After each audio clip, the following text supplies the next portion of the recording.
Buenas tardes, licenciada. Buenas tardes, compañeros. A nosotros nos tocó exponer terapia rogeriana, creada en 1950 por el psicólogo estadounidense Carlos Roger.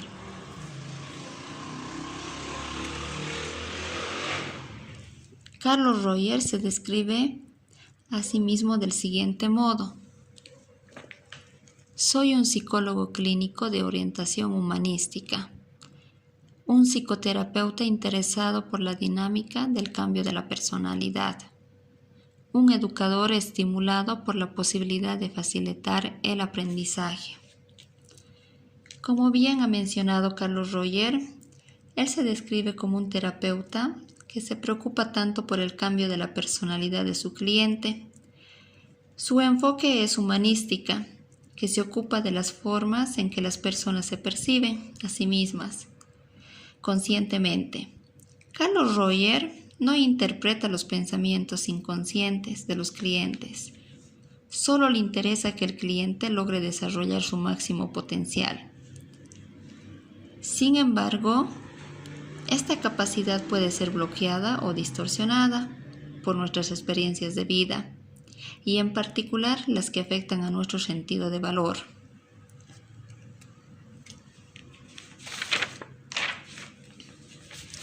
Ahora les voy a hablar sobre la vida y obra de Carlos Roger.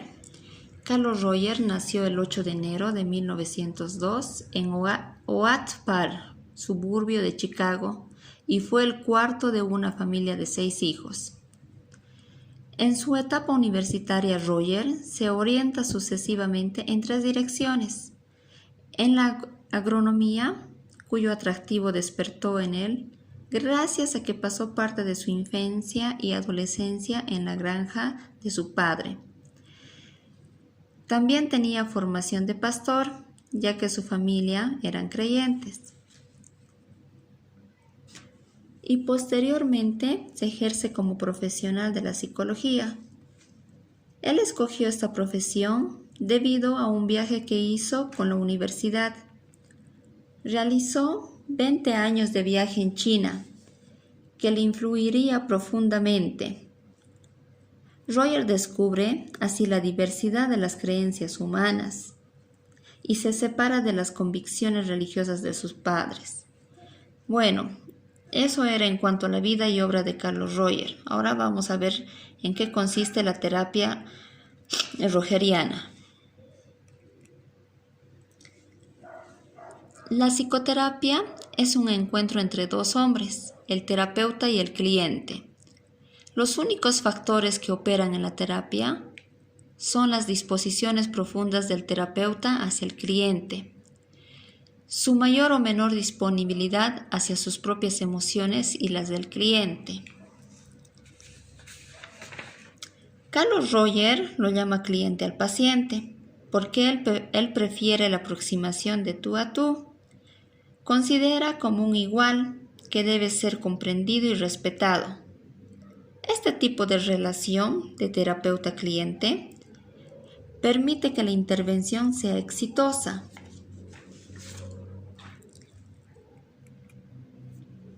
Carlos Roger nos dice: el cliente no es ni objeto de conocimiento ni objeto de acción. ¿Qué trata de decir con esto? Que los pacientes no se les debe tratar como objetos de experimentos, sino más bien dar todo el apoyo incondicional para que puedan llegar a dar el máximo potencial de su fortaleza. Entre el terapeuta y el cliente no se interpone ni un papel social ni un sistema conceptual o metodológico. Se trata de una relación humana, integral y auténtica. Puede decirse que se trata del prototipo de la relación humana. Carlos Roger se interesa mucho en la comprensión de todos los aspectos del cliente, en su totalidad, como también lo llama las de la Gestalt. Carlos Roger expresa una actitud bastante empática con sus clientes, palabra que ha puesto de moda respecto al otro, y la congruencia consigo mismo. Como bien sabemos que la congruencia se trata de ser coherente entre varias ideas, acciones y cosas.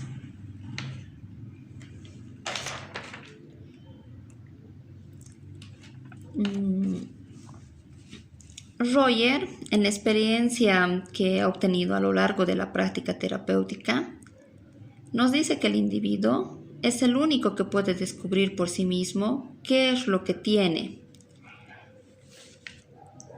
Algunos resultados de su experiencia en cuanto a la enseñanza dicen: no se puede enseñar a nadie. Se trata de una tentativa inútil. No tiene sino poca o ninguna influencia sobre su comportamiento. Los únicos conocimientos que me pueden influir en el comportamiento de un individuo son aquellos que él descubre por sí mismo y se apropia.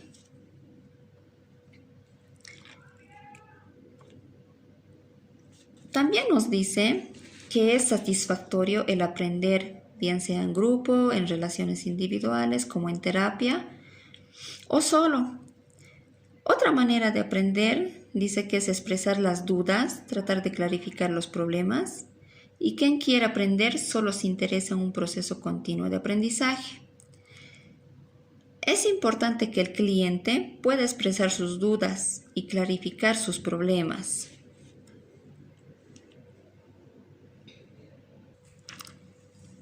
La directividad y la no directividad. ¿De qué se trata?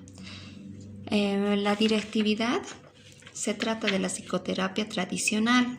El papel desempeñado por el terapeuta sitúa al cliente en una relación de dependencia.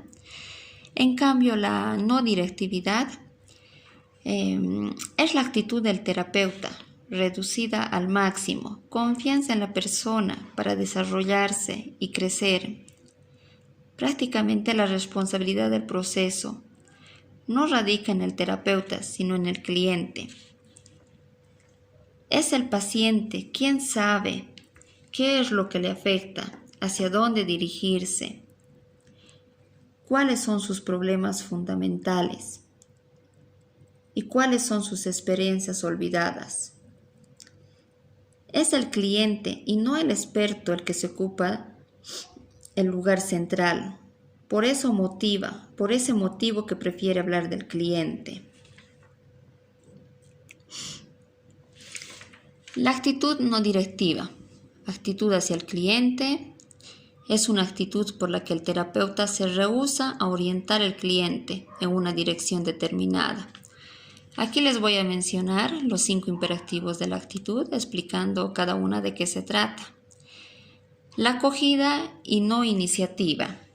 Se trata de una actitud de receptividad, de la acogida con la que se reciba a alguien en la casa. Se le invita a entrar, a ponerse cómodo. Esto se opone a la actitud de iniciativa, que coloca al cliente en la obligación de responder a preguntas y a reaccionar. El otro punto, centrarse en la vivencia del sujeto y no en los hechos que evoca. Esto significa centrarse en cómo el cliente siente y percibe a las personas y a los acontecimientos, sin tomar en consideración los acontecimientos en sí mismos. No interesarse por lo que podríamos llamar hechos objetivos. Interesarse por la persona del cliente y no por el problema.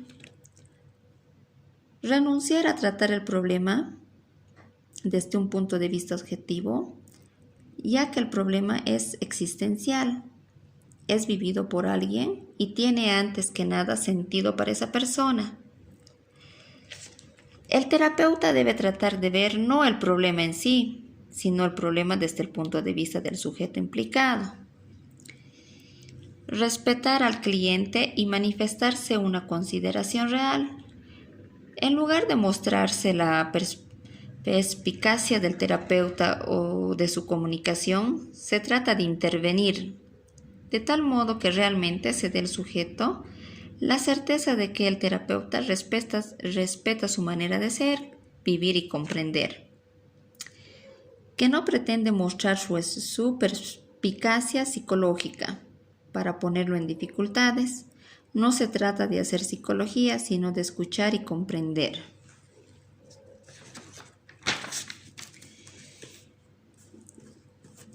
Estos 5 imperativos no deben traducirse solamente en la intención del entrevistador, ni manifestarse solo en la actitud, ni en la calidad de la atención centrada en el cliente. Deben responder a una formulación, es decir, arreglos de síntesis. Así, por ejemplo, una intervención que comienza por sí, se le parece, vamos a abordar el aspecto más urgente de su problema. Traicionaría todos los imperativos enunciados. Otra intervención, como desde mi punto de vista, los hechos conducen a otras hipótesis. En lo que respecta a su situación real, traicionaría en particular las reglas. La capacidad de autodirección. Carlos Royer la llama CROI al crecimiento y maduración o desarrollo, capacidad de adaptación de la conducta de acuerdo con las metas escogidas. La terapia facilita un proceso de cambio espontáneo del cliente. La psicoterapia libera una capacidad ya existente en el individuo, considerando competente en potencia. La teoría de la personalidad. La hipótesis del desarrollo es el fundamento de la teoría rogeriana de la personalidad. Esta tiende a mostrar cómo el desarrollo puede ser modificado, perturbado o restaurado a lo largo de la historia del individuo. La teoría humanista de la personalidad enfatiza la importancia de la tendencia hacia la autorrealización en la formación del autoconcepto. Según Royer, el potencial del individuo humano es único y se desarrolla de forma única dependiente de la personalidad de cada uno. Dentro de los objetivos que se quiere alcanzar con la terapia de Royer son facilitar el crecimiento y desarrollo personal, eliminar o mitigar los sentimientos de angustia, aumenta de la autoestima y la apertura de la experiencia, mejora de comprensión del cliente y de sí mismo. Estos objetivos abarcan una gama extremadamente amplia de subjetivos, pero también es común que el cliente presente sus propios objetivos para la terapia. Solo el cliente tiene suficiente conocimiento de sí mismo para establecer objetivos efectivos y deseables para la terapia. Dentro de otros beneficios, podemos ver mayor acuerdo entre la idea del cliente y el yo real, mejor comprensión y conciencia, disminución de la actividad defensiva, la inseguridad y la culpa, mayor confianza en uno mismo, relaciones más sanas, mejora de la autoexpresión y mejora de la salud mental en general. Dentro de las herramientas y las técnicas podemos observar la reflexión, la escucha activa y la experiencia no censurada conduce al crecimiento personal y las técnicas del espejo. Les voy a explicar así en breve de qué se trata cada una de ellas. En la reflexión, aquí es donde el terapeuta resume lo que el cliente dijo y verbaliza este resumen al cliente para que muestre comprensión. A veces un terapeuta prestará especial atención a la reflexión del contenido emocional de la narración de un cliente. Dentro de la herramienta de la escucha activa, el terapeuta se dedica activamente a escuchar al cliente, en lugar de buscar información para otro propósito, como un problema o un síntoma. El objetivo es escuchar y empatizar.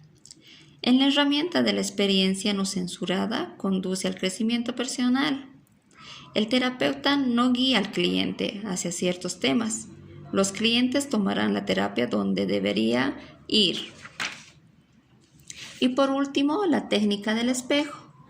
La técnica del espejo es una herramienta terapéutica basada en el modelamiento por ejecución guiada y reforzamiento, que ayuda para mejorar el autoestima, que es lo que quiere lograr Carlos Roger, ¿no? Carlos Roger siempre busca, digamos, las técnicas que puedan llegar, digamos, a que el individuo dé su máximo potencial, ¿no? Y eso sería en cuanto a todo el tema. Ya, ahora les voy a hacer ver una parte del video de Roger, que entrevista a una cliente de nombre Gloria, para que de esta manera puedan entender cómo se establece la comunicación de terapeuta-cliente y así puedan tener una idea de este tipo de terapia. If I have any success in creating the kind of conditions that I described initially, then we may be able to see some of these changes in this client, even though I know in advance that our contact is going to be very brief.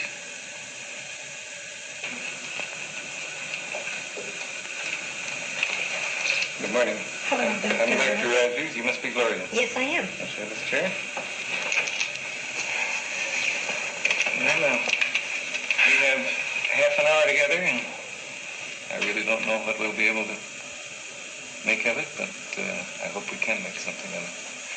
I'd be glad to know whatever concerns you. Well, right now I'm nervous, but I feel more comfortable the way you're talking in a low voice, and I don't feel like you'll be so harsh on me. But, I hear the tremor in your voice, so I'm there in these. well, the main thing I want to talk to you about is I'm just newly divorced, and I had gone in therapy before, and I felt comfortable when I left, and all of a sudden now the biggest change is adjusting to my single life. And one of the things that bother me the most is especially men and having men to the house and how it affects the children. And the biggest thing the thing that keeps coming to my mind I want to tell you about is I have a daughter, 9, who at one time I felt I had a lot of emotional problems. I wish I could stop shaking. And I'm real conscious of things affecting her. I don't want her to get upset. I don't want to shock her. I want so bad for her to accept me. And we're real open with each other, especially about sex. And the other day she saw a girl that was single but pregnant, and she asked me all about, can girls get pregnant if they're single? And the conversation was fine, and I wasn't at ease at all with her until she asked me if I'd ever made love to a man since I'd left her daddy. And I lied to her. And ever since that, it keeps coming up to my mind because I feel so guilty lying to her because I never lie and I want her to trust me. And I almost want an answer from you. I want you to tell me if it will affect her wrong if I told her the truth or what.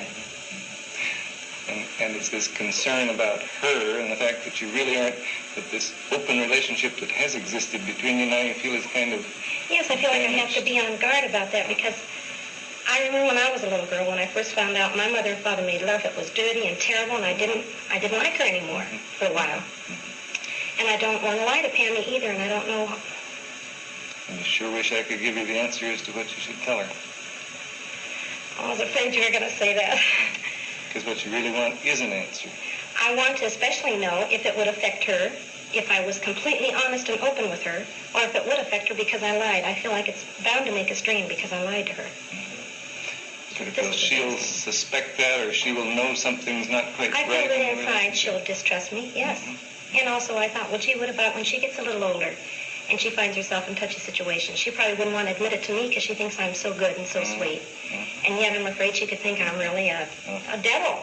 And I want so bad for her to accept me. And I don't know how much a 9-year-old can take. And really, both alternatives concern you, that she might think you're too good or better than you really are. Yes. And she might think that you're worse than you are. Not worse than I am. I don't know if she can accept me the way I am. I think I paint a picture that I'm all sweet and motherly, and I'm a little ashamed of my shady side, too. I see. It really cuts a little deeper. If she really knew you, could she accept you? This is what I don't know, yes. I don't want her to turn away from me. And I don't even know how I feel about it, because there are times when I feel so guilty, like when I have a man over. I even tried to make a special setup so that if I were ever alone with him, the children would never catch me and that sort of thing. Because I'm real leery about it. And yet I also know I have these desires. So it's quite clear. It isn't only her problem or the relationship with her, it's in you as well. And my guilt. Yeah, I feel guilty so often. What can I accept myself as doing? And, yes. And you realize that you set up sort of subterfuges so as to make sure that you're not caught or something. You realize that you are acting from guilt, is it? Yes. Mm-hmm. I don't like the way, I would like to feel comfortable with whatever I do. If I choose not to tell Pammy the truth, to feel comfortable that she can't handle it, and I don't.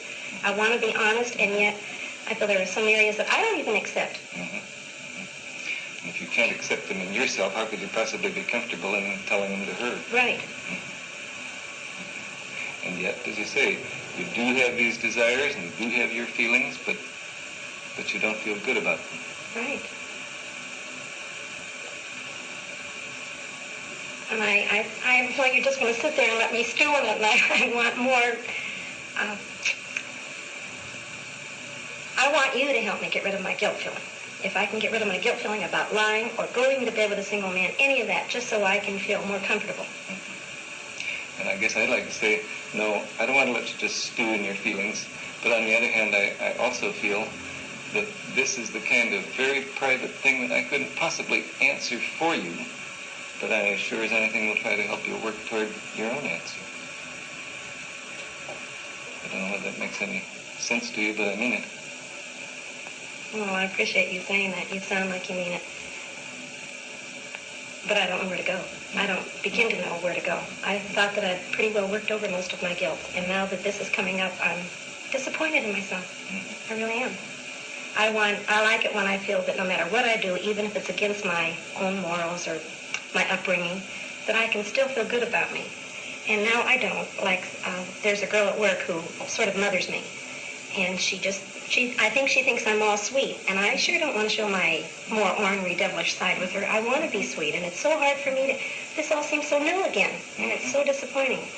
Yeah, I get the disappointment that here, a lot of these things you thought you'd worked through, and now the guilt and the feeling that only a part of you is acceptable to anybody else. Yes. That keeps coming out.